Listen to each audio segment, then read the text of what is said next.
my name. I heard it. I was in the back. I was like, yes, get it. Your music, you're very confident in who you are as a woman, right? And it shows on the stage. Where did you get this confidence from?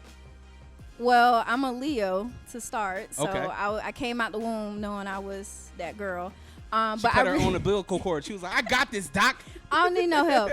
But not for real. Like, I think it's just the family I was raised in. I was always poured into, told that I was talented, told that I was capable. And so when you get that as a young kid, as you get older, nobody can really tell you any differently, because I'm just like, well, my mama said that I can do this and y'all just jealous. So I thank God for my family all the time. I've heard a lot about you. You're from Georgia, correct? I actually heard a lot about you from the Young OGs. And when I listened to their podcast, something that stuck out in your whole conversation is that you have a higher education. Yes. What school did you go to? So for undergrad, I went to Duke, graduated from there, and then I went to Baylor University for my master's. So where did music fall from in all that education? Because typically you don't hear about somebody just having the amazing talent that you have and going to school and all that kind of stuff. Yeah. Well, it really came from two things. One, I always felt like, I needed some sort of backup plan just in case music didn't work. And I started rapping when I was 14. But by then I had the reputation of being like the smart girl, and I played sports. So I was like the smart athlete. What's she doing rapping? So I really didn't at the time think that rapping could be like the main thing. Like it would just be something I did on the side. So I needed to go to school. And so I went to school first, thought I was going to be a doctor, realized that was just not my cup of tea at all. What kind of doctor? I wanted to actually be a pediatrician. So I wanted to do surgeries like on kids that were born with birth defects. So that didn't work out. I never wanted to go volunteer at the hospital. So fortunately at the time I had these managers that were managing my music, and they put me onto the business side of music. And so I was like, okay, I want to go to business school. I want to learn this so nobody can basically, take me for a fool, because I know the business. And then once I kind of moved out here and I was a full-time, not a student anymore, I could really concentrate on music. And I was like, okay, this is what I want to do. And that's where I am today. What are some of your inspirations? Maybe not even musically, but what inspires you? So non-musically, it really is just my life. I always feel like I just want to write what I know about. Even when I was like in high school, my English teachers always said good writers write what they know. So I write my experiences. But growing up, I was very shy in the sense to share my emotions or how I felt about things. And sometimes I still struggle with that, but I could put it out in a song and it would come out perfectly. So my inspiration is just to express myself and then make other people feel seen, that they're not alone. Music influences, of course, my middle name is Aaliyah. So Aaliyah, I'm inspired by her. I love Sierra. I love Tiana Taylor. I like Kamaya a lot. She's one of my favorite female rappers. Big Crit is another one. So I just kind of draw from who is my long-term influences, and then I go through phases where it's like I'm really listening to this person heavy. I want to make something that makes me feel like they're making me feel. My latest album, A Vendetta of Love, was heavily inspired by Young Dolph, R.I.P., Moneybagg Yo, and Duke Deuce, and this other guy, Sada Baby. I feel like I say his name wrong, but it's okay. People won't know regardless, Right, yeah. but his real fans will. Yeah. Yeah, I'm the real adjacent. Like, I'm right here outside of the real fans. Are you a dancer? Do you have a dancing background?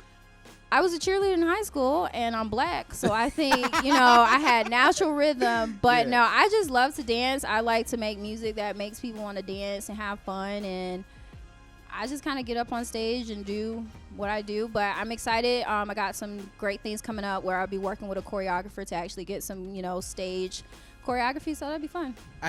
When you said Tiana Taylor, I thought of her when I seen you perform, right? Because you're very demanding of people's attention, and you have that sex appeal, right? That sexiness, and it carries in your music. So as soon as you said that, I was like, bingo. Yeah. Bingo. Man, that means so much. That's definitely what I'm like going for. I always kind of go for that balance between like sex appeal, but it's not too crazy, because and I said this during the sound check, like I started off as a gospel rapper, so I was rapping in church, rapping for the Lord. So there's only so much that I personally would feel comfortable in that kind of like sexiness realm, but I like to kind of play that sultry but still like she tough. Like, Yeah. ooh, she might cut me, but I Yeah. might like it. Like that. Yeah, she punched me in the face, but it's okay. Right, she cute. You know, she scared me, but she cute. Like, you know. What's one of the biggest challenges as an artist? I would say not feeling stuck in a box, or feeling like what you're doing, you're not getting somewhere. A lot of times I just feel like, man, like I ain't won no Grammy yet. Like I ain't getting nowhere. But then I have to think of like, okay, what did I actually accomplish this year? Where was I 4 years ago? Where was I 2 years ago? And once I recognize that growth, like that makes me feel better. And then just getting out of the, this is what people expect of me box. And I think a lot of artists get stuck in that box where they're trying to do what people expect of them, or what they feel is going to take them to that next level. Like, oh, this hits, so let me make music like this, rather than coming with something that's creative and original. I think that you hit that right on the head. I think sometimes as artists, people get in their own head and have this expectation that I wrote a dope song in my friend's family, and I get a really great response online that I should already be at X, right? Yeah. When in reality, as artists, you set the expectation for yourself. Right. I think that's the dope thing about where we are as artists, as creatives, is that Courtney Kelly has the opportunity to build her own fan base. And once you build an army of whatever that is, whatever your army is, you knock down doors. Can't nobody tell you nothing.